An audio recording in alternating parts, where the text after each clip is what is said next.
Hello বন্ধুরা, welcome to my YouTube channel. বন্ধুরা কেমন আছেন সবাই? আশা করি সকলেই ভালো আছেন। বন্ধুরা আজকে আমি ক্যাপসিকামের বড়া বানাবো, ভেতরে আলুর পুর ঢুকিয়ে।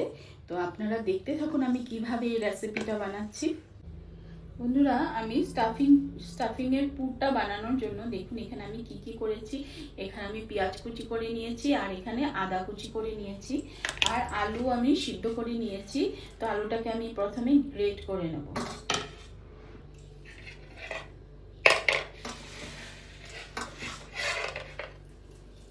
এভাবে গ্রেট করে নিলে কোনো দানা দানা থাকে না আলুতে, সুন্দরভাবে মসৃণভাবে পেস্টের মতন হয়ে যায়। এই দেখুন এভাবে করে আমি ফেলছি, দেখুন কি সুন্দর হচ্ছে, দেখতে মজা লাগে। দেখুন কি সুন্দর পড়ছে, মনে হচ্ছে যেন চিজ করছি আমি। এভাবে করে আমি সব আলুগুলো করে নেব। দেখুন বন্ধুরা আমার গ্রেট করা হয়ে গেছে আলুগুলো। এটাকে আমি আর ম্যাশ করব না। আর এখানে আমার ক্যাপসিকাম সিদ্ধ করাই আছে। সিদ্ধ করতে গেলে কড়াইতে এমনিও করা যায়, কিন্তু সিদ্ধ করতে গেলে অনেক সময় লাগে, গ্যাস নষ্ট হয়। এটার জন্য আমরা কি করেছি, এটাকে ফাঁক করে নিয়েছি। যেমন ভাপে সিদ্ধ হয়েছে, রাইস কুকারের মধ্যে দিয়ে দিয়েছিলাম, তো ভাপে সিদ্ধ হয়ে গেছে। তো এখন আমি আগে পুরটা বানিয়ে নিই, আপনারা দেখতে থাকুন। পুরটা বানানোর জন্য আমি কড়াই বসিয়ে দিয়েছি। কড়াইতে এখন আমি সরষের তেল দিয়ে দেব।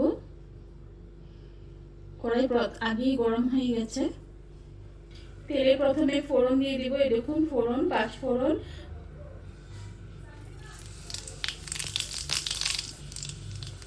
দিয়ে দিব পেঁয়াজ কুচি,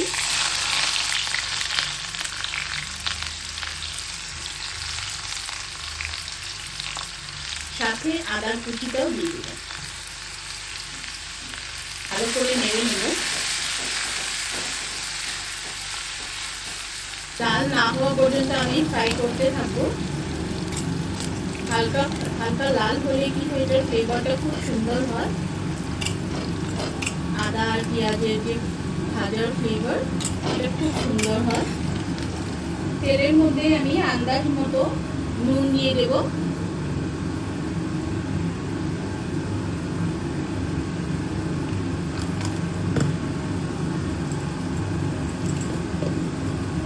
হলুদ গুঁড়ো দিয়ে দিল। ফোড়নগুলো সব ভাজা হয়ে গেছে। এখন আমি গ্রেট করে রাখা আলুটা দিয়ে দিব।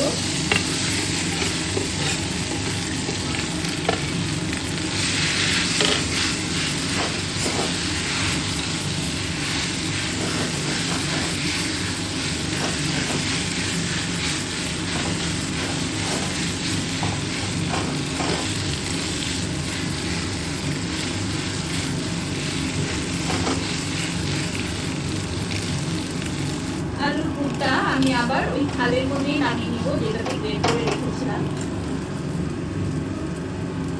থালটা চেঞ্জ করে নিয়েছি, ময়লা হয়ে গেছিল থালটা, তার জন্য এই থালে নামিয়ে নিয়েছি।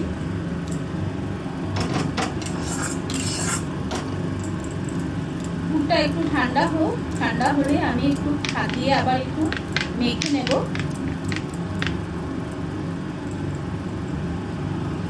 পুরটা ঠান্ডা হতে হতে আমি একটু বেসন গুলিয়ে দেব।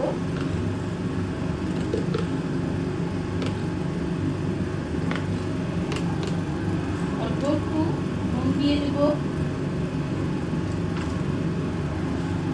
কালো জিরে দিয়ে দেব, হলুদ গুঁড়ো দিয়ে দেব, দিয়ে আমি ভালো করে এটাকে মিক্স করে নেব।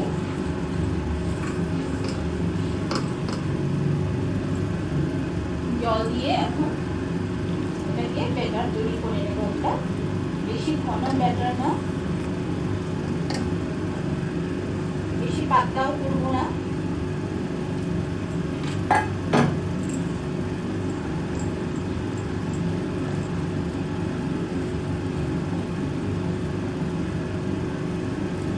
আর একটু পাতলা করতে হবে।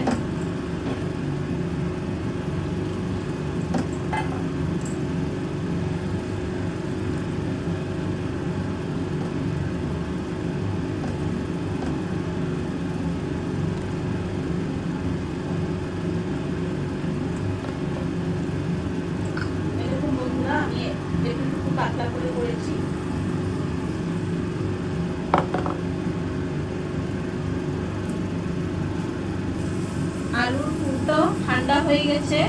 আমি এটাতে একটু বেসন দিয়ে দেব। বেসন দিলে আলুটা বের হয়ে যাবে না। 1 চামচ দিলেই হয়ে যাবে। আলুটা মাখা হয়ে গেছে আমার। এখন আমি একটা একটা করে ট্রের মধ্যে ভরে নেব।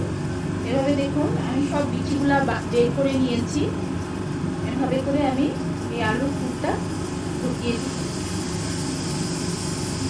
ওদিকে আমার ভাতও হয়ে যাচ্ছে।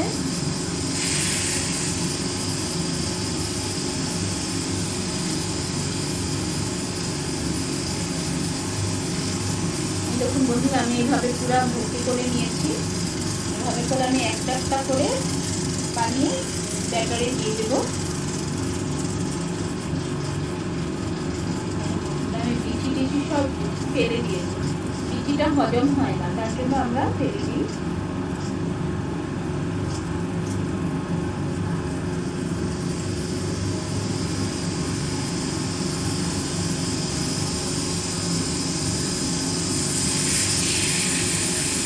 ভাত আমরা কুকারেই খাই, এই জন্য ভাতটা হয়ে যাচ্ছে আমাদের কুকারে। আজকাল গ্যাসের যে ক্রাইসিস হচ্ছে, গ্যাস সাবধানে না জ্বালালে না খেয়ে থাকতে হবে। দেখুন বন্ধুরা, প্রথমে এই চারটা ভেজে নেব।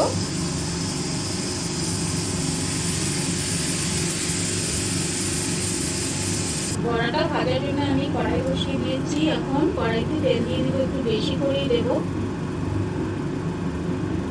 যেন বড়াটা ডুবো ডুবো হয়। তেলটা গরম হয়ে গেছে। আমি এখন এক এক করে এগুলো আমি ছেড়ে দেব।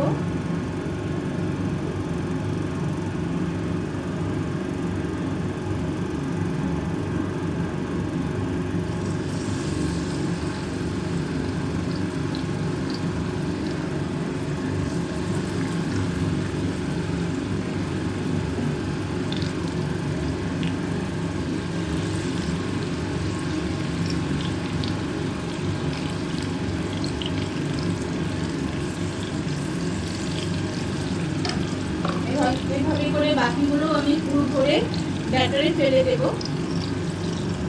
এভাবে করে অল্প অল্প তেল উপরে দিয়ে দিলে ব্যাটারটা ছড়ায় না।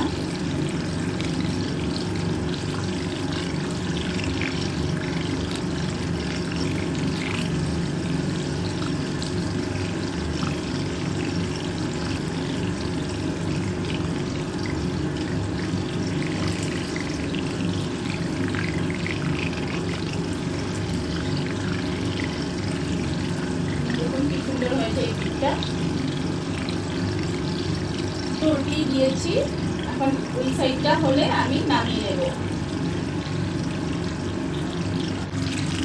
বন্ধুরা, বড়াগুলো আমার ভাজা হয়ে গেছে। এই দেখুন কি সুন্দর হয়েছে। তেলটা ছাড়িয়ে নিই। ছাড়িয়ে খুব সুন্দর হচ্ছে। বাকিগুলো নামিয়ে নেব।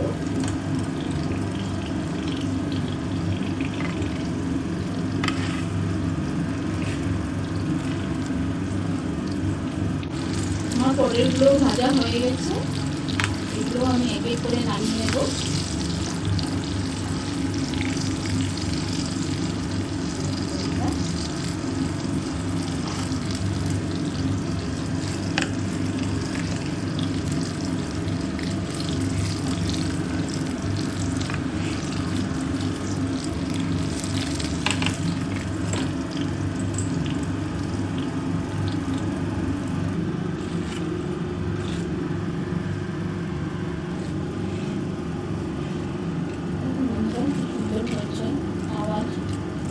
পুরো ক্রিস্পি হয়েছে।